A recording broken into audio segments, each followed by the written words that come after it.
Artıq neçə ildir ki, məktəblərə A4 kağızlar gec gəlir. Gələndə də az gəlir. Müəllimlər tədris ili ərzində cəmi bir paska A4 kağızı ilə sənəd işlərini, ilin əvvəlində diaqnostik qiymətləndirməni, kiçik və böyük summativ qiymətləndirməni təşkil etməkdə çətinlik çəkirlər. Buraxılış fənlərini tədris edən müəllimlər üçün isə bu olduqca çətindir. Təsəvvür edin, bir sinifdə 25-30 şagird, sinif paralel olanda isə bu say 60-a qədər yüksəlir. Və hər summativ üçün də nə qədər kağız istifadə olunur. Müəllimlər də məcbur qalıb A4 kağızlarını öz vəsaitləri hesabına almalı olurlar.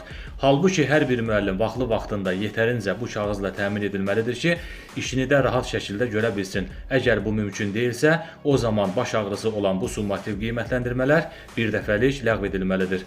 Yoxsa ki, müəllimlər kağız-çuğuz əlindən təngə gəliblər. Bir müəllim axı nə qədər yazı yazar, bir məlumatı neçəyə də köçürdər. Bəs deyilmi? Axı müəllimlər də insandır. Niyə onları başa düşmürsünüz? Müəllimin əsas işi şagirdlərə dərs keçirmək olmalıdır, lazımsız kağız işləri ilə məşğul olmaq yox.